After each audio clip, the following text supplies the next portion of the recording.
Mengutip omongan yang sering Bang David Gadgetin bilang di tiap videonya, silahkan like jika suka video ini dan dislike jika tidak suka. Namun, apapun pilihan kalian, toh video ini kami buat hanya untuk membuat kalian merasa terhibur. Oke, sebelum ke filmnya, bumper dulu bentar ya.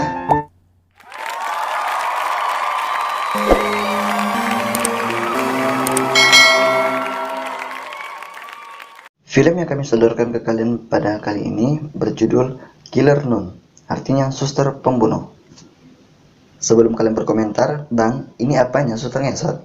Stop, suster ini nggak sama ya dengan suster lokal. Yang ini susternya dari Eropa. Dan film ini diangkat dari sebuah kejadian nyata pada tahun 1977 di sebuah kota di Eropa Tengah. Adegan penting pertama dimulai saat seorang suster yang tengah melakukan pengakuan dosa di sebuah gereja Katolik. Suster tersebut mengaku jika benaknya sudah dipenuhi dengan keinginan untuk membunuh. Pastor yang mendengar di bilik tertutup sampai tidak tahan mendengar pengakuan tersebut. Akhirnya pastor itu pergi sambil menyuruh suster tersebut bertobat. Tu preghi ancora non posso darti una soluzione. Adegan berpindah pada seorang suster yang menjadi tokoh utama kita, yaitu Suster Gerud, di sebuah rumah sakit. Suster ini saat berada di ruangan Dr. Poiret menolak untuk membantu si dokter menangani pasien dan menyuruh si Suster Matthew, kawan sekamarnya, untuk menggantikannya. Alasan penolakannya adalah karena ia lagi merasa tidak enak badan sejak operasi tumor di kepala dulu. Ia sering mengeluh sakit migrain dan merasa ada yang aneh dalam dirinya. Seperti ada bisikan-bisikan yang menyuruh melakukan tindakan-tindakan yang mencelakai para pasien. Ia meminta dokter memberikan resep morfin agar pikirannya bisa tenang. Dr. Poiret yang tidak percaya akan hal itu dan hanya menganggap bahwa itu semua cuma perasaan si suster. Tak puas, si suster pun melaporkan ke pimpinannya di gereja, tapi tanggapannya juga sama. Laporannya pun diabaikan oleh suster kepala. Kejadian demi kejadian aneh pun terjadi. Saat makan malam bersama, Suster Gerud, pasien tua renta, hanya gara-gara si nenek menaruh gigi palsunya dalam gelas minum, si suster memaki di depan orang ramai, hingga menginjak-injak gigi palsu itu di lantai sampai hancur. Setelah sadar, mendadak suster merasa bersalah dan berusaha meminta maaf kepada si nenek. Suasana pun jadi geger. Keesokan paginya ternyata si nenek itu pun meninggal. Dokter yang menganalisa mengatakan bahwa si nenek syok akibat kejadian tadi malam. Bukannya bertobat, Suster Gerud pun bangkit gilanya. Ia mencuri cincin si nenek. Alasannya mencuri cincin tersebut adalah untuk dibelikan morfin di kota, supaya otaknya bisa kalem dan gak aneh-aneh lagi.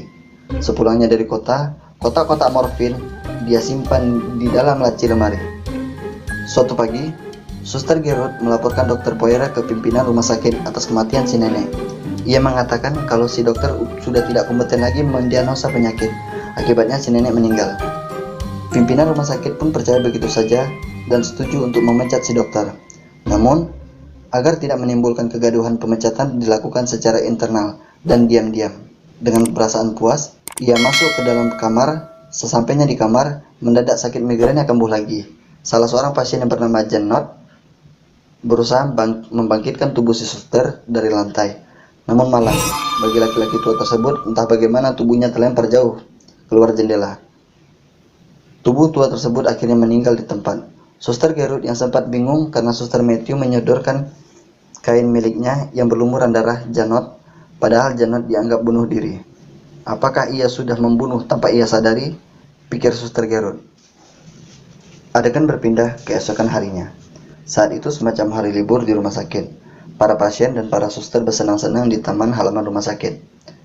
Pada hari itu juga, pengganti Dr. Poiret datang, seorang dokter muda yang bernama Dr. Patrick.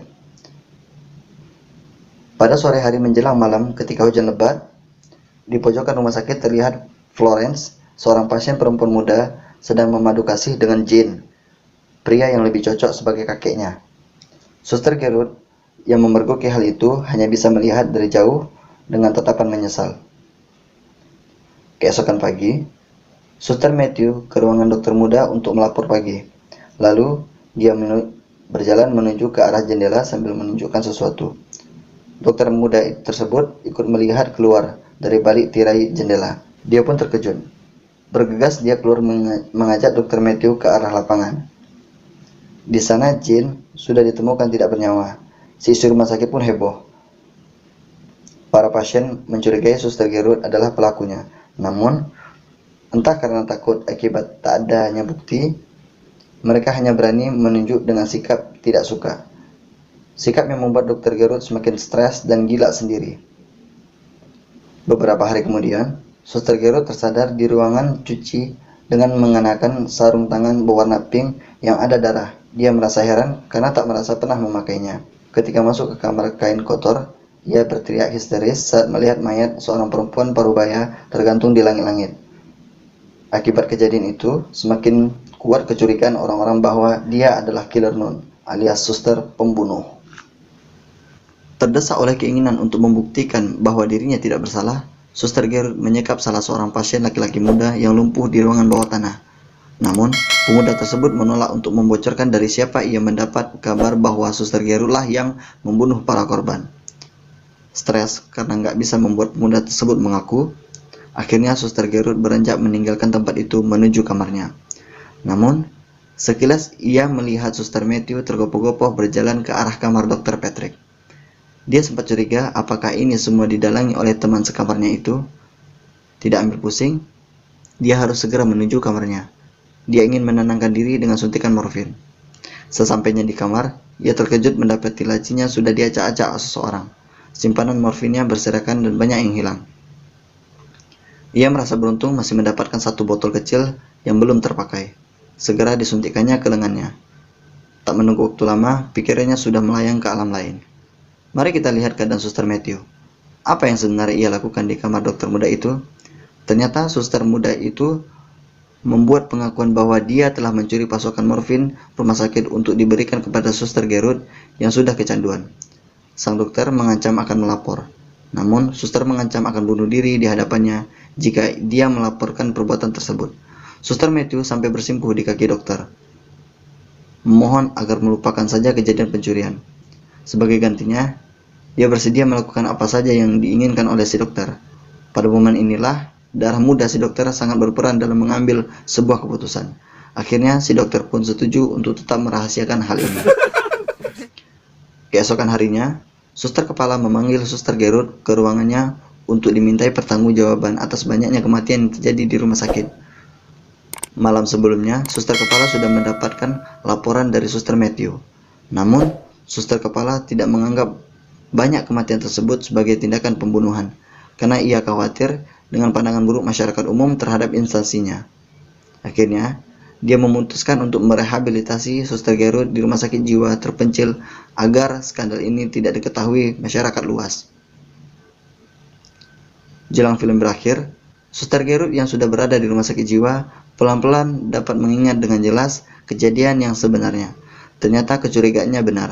Suster Matthew lah dalang semuanya. Dan pada akhir film, kita para penonton mengetahui apa alasan sebenarnya Suster Matthew melakukan pembunuhan itu. Berawal dari saat kecil mendapatkan pelecehan seksual dari kakeknya.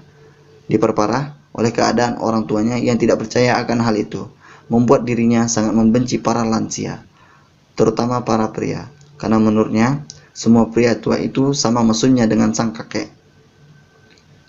Ada sedikit fakta dibeberkan di penghujung adegan saat diperlihatkan Suster Matthew melakukan pengakuan dosa di gereja, yaitu bahwa pada saat film ini ditayangkan di tahun 1979, sang suster sedang menunggu persidangan atas kejahatannya.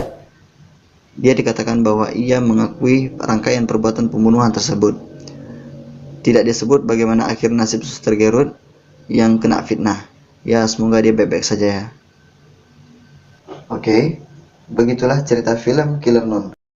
Jika kalian ada saran mau bahas film-film cool lainnya, silakan tulis di kolom komentar ya. Kalau suka, pencet like. Kalau nggak suka, pencet dislike. Bantu dukung channel ini biar cepat monet, dan pencet tombol subscribe dan share ke media sosial kalian. Terima kasih.